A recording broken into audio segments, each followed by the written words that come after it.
Hi everyone, Joe here from the HAL Project.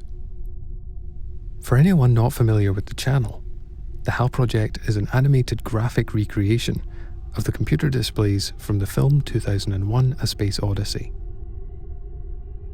In this video, we're going to look at a key animation sequence from the film, used for the crew hibernation monitors. Now there may be spoilers ahead, so for anyone who hasn't seen the film already, please check it out before going any further. I'm really excited to talk about this newly remastered animation, and I couldn't wait to show it to you all. I need to give a quick shout out to WTFG Channel 78 for the suggestion to include the full animation of the monitors flatlining. It's a brilliant idea. I hadn't attempted this full animation in any previous release, but I like a challenge and I think the results look great, so let's dive in. We'll look at the new animation in a little more detail, but first let's remind ourselves of what happens in the film.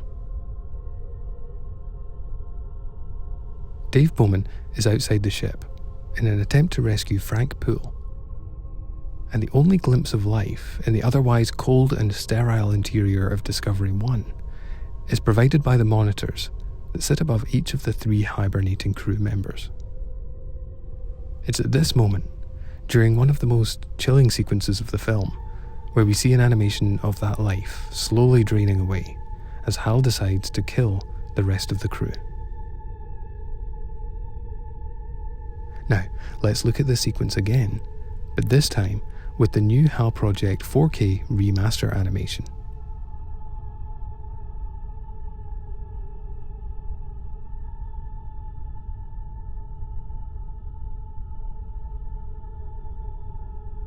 I've always found this scene particularly terrifying.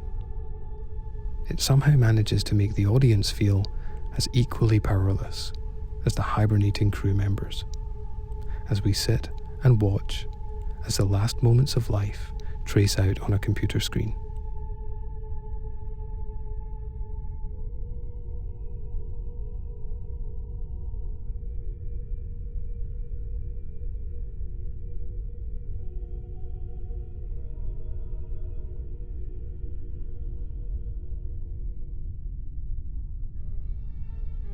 Let's look at a quick visual breakdown of how this sequence was recreated for the HAL Project. So we start by creating the grids, trace lines, and monitor labels, and place each on a separate layer. To make it appear as though each trace line moves across the screen, we animate a series of gradients and place them behind the trace lines. The trace lines are then set to something called a layer mask. The easiest way to understand this is to imagine that each trace line now acts like a cutout shape, meaning we only see a small portion of the moving gradient behind it. And this completes the illusion of trace lines travelling across the screen. Including the new flatline sequence was a huge challenge, because the trace lines need to animate across 3 separate states.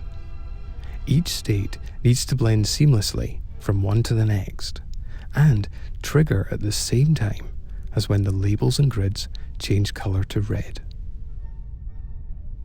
I hope you enjoyed taking a look at this sequence. I really enjoyed working on it. Imagine the work involved to achieve the same effect back in 1968. In the next video, I'm going to go into more detail about the final release, and if you'd like to donate, I've added a donation tip jar link in the description below. I want to give a huge thanks to everyone who has donated. I honestly can't thank you enough for your support.